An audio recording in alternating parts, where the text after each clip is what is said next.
This video is a review of the Qnut BK20 electric bike. I'm going to unbox, go over the controls and display, test the acceleration, max speed, brakes, and hill capabilities, review the e-bike, and provide some additional riding footage. The e-bike frame is made out of aerospace grade carbon steel, has a 500 watt or 1500 watt peak rear hub motor that can hit a max speed of 28 miles per hour or 45 kilometers per hour. Twist throttle, 48 volt 18 amp hour removable battery with a range of up to 68 miles or 109 kilometers with pedal assist. Front and rear disc brakes, 20 by 4-inch fat tires, headlight, tail light with integrated turn signals, front and rear adjustable suspension, and weighs 78 pounds or 35 kilograms. Additional specs can be found in the description section below.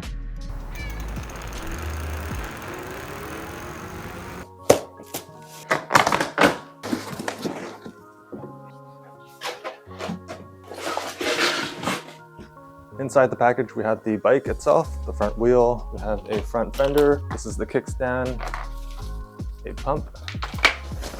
Inside this box we have the headlight, pedals, front display, a water bottle cage, tools. This is the charger. There's 2 sets of keys. It's a switch key and a battery box key, and I see 2 more by the fork. This is the disc for the front wheel and the axle, and then there's an instruction manual. This is the instruction manual. You can pause at any time to see this in detail.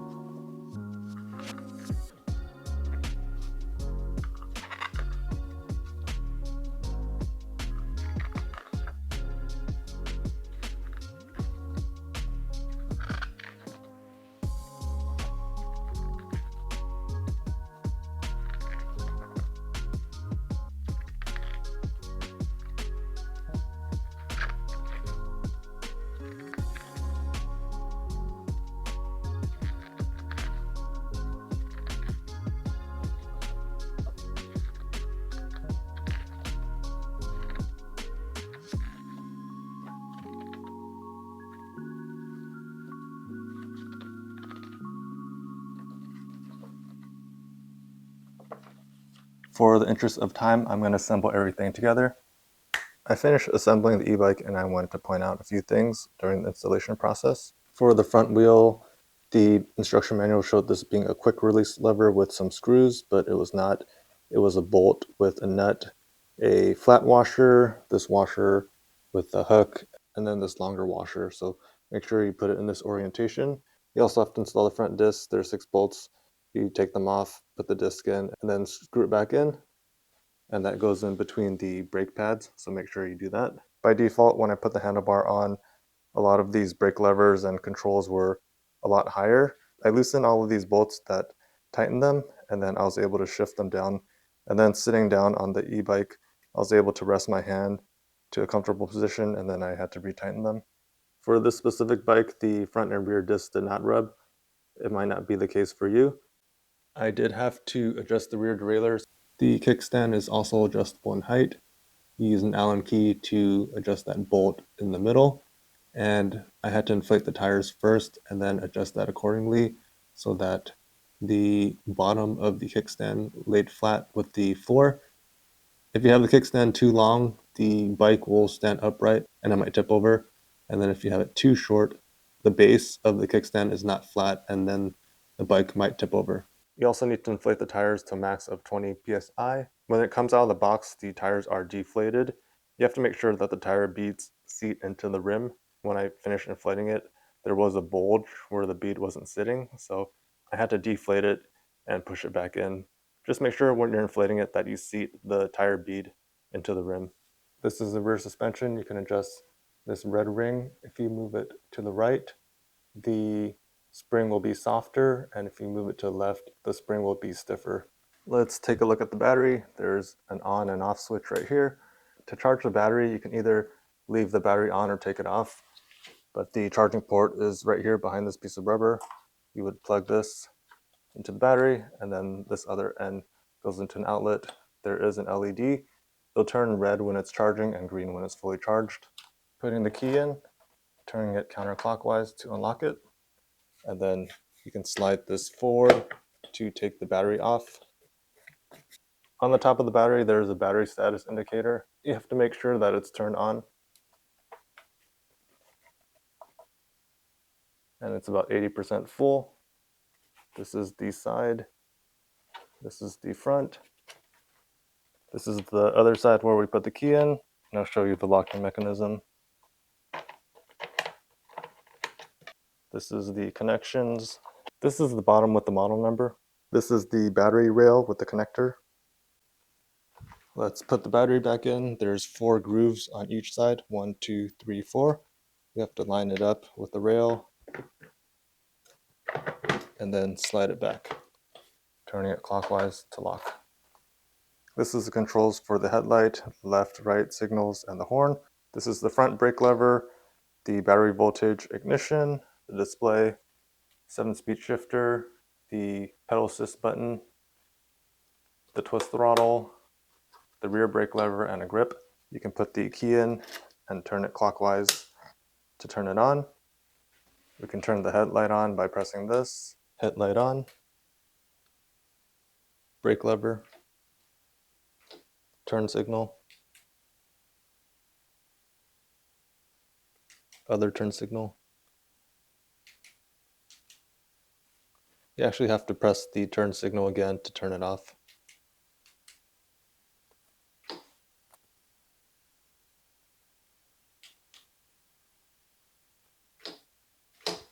And because people are sleeping, I'm not going to do the horn. This is the battery voltage, ignition. Zooming into the screen, we can see that it says ready. We have the pedal assist level.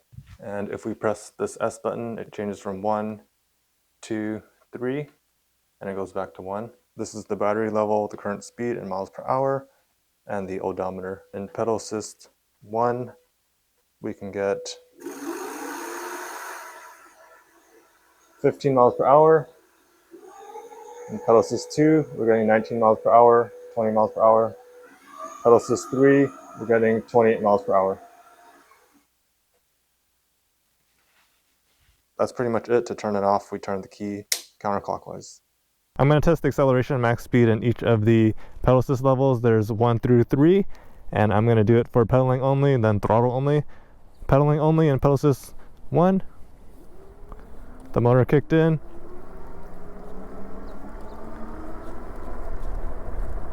And I'm hitting 15 miles per hour. I felt the motor cut off. Let's go to pedal assist 2. The motor kicked in.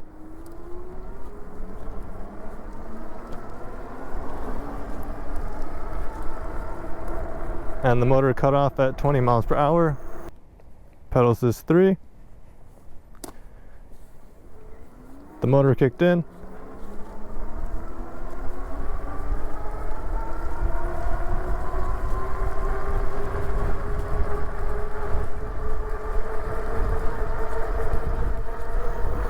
We're hitting 28 miles per hour.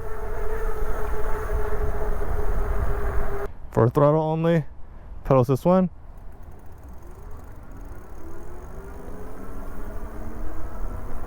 It stopped at 15 miles per hour.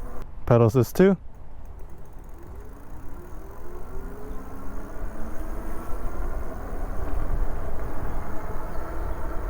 It stopped at 20 miles per hour. Pedal assist 3.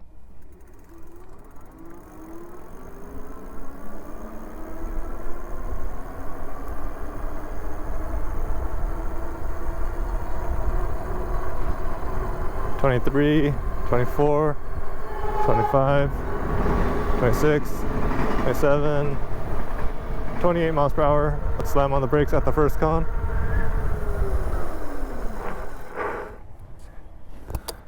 I stopped right after the third cone. This is about 20 feet. This is the first time I actually slammed on the brakes, so they're not broken in yet. And then out of the box, there is quite a bit of play. You can see where the brake lever is. It's like past halfway and it's still not biting. It's biting almost towards the end. So there's some adjustability and I could probably improve that braking. I'm climbing a relatively steep hill. This is probably 35-40% grade. And I'm on pedal assist 3. It's taking it, but it's going steadily at 11 miles per hour. So there is a decrease in the speed. If I try the throttle only, I'm getting 15 miles per hour. Now it's slowing down. It's going to 12 miles per hour. So that's just to show you the hill capability of this motor. The good thing is that there is a 7-speed shifter. So if I wanted to really climb a really steep hill, I can go to gear number 1 or the highest cassette in the rear, and then I can tackle any hill. The hill is getting steeper, and using throttle only, I'm getting 9 miles per hour. I'm going to test the handling going down this steep, twisty hill.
Let's climb back up the hill.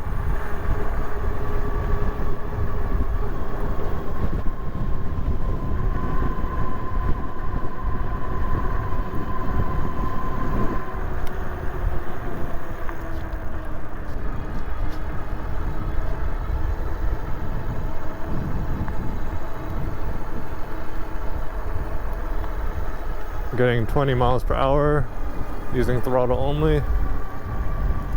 The hill is getting steeper. I'm getting 18 miles per hour.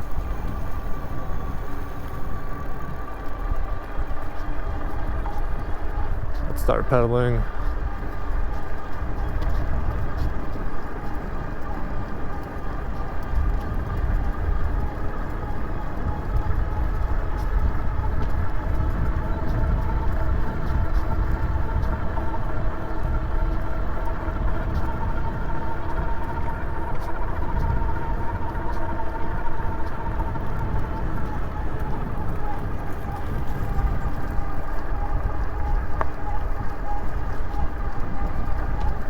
If I was using my road bike, I'd usually be struggling on these steep hills.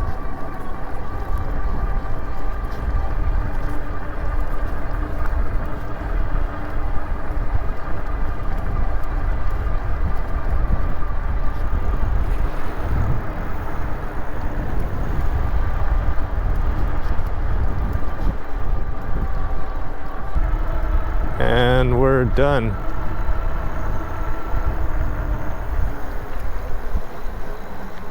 Let's ride around, going over these railroad tracks.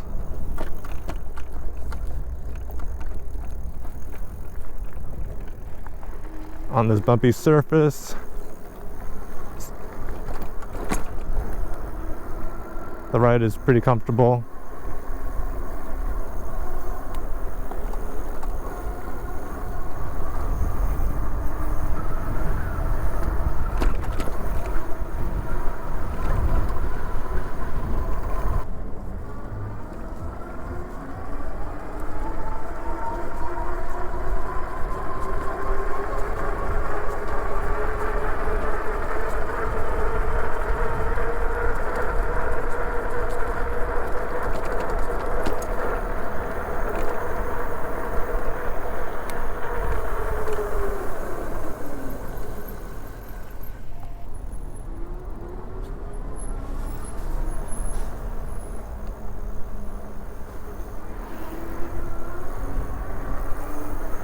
There's quite a bit of torque, so you can pass cars.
Moving on to the review of the Qnut e-bike, what I like most about this e-bike is the power for its size. It has a 1,500 watt peak motor output and it's only about 5 feet long.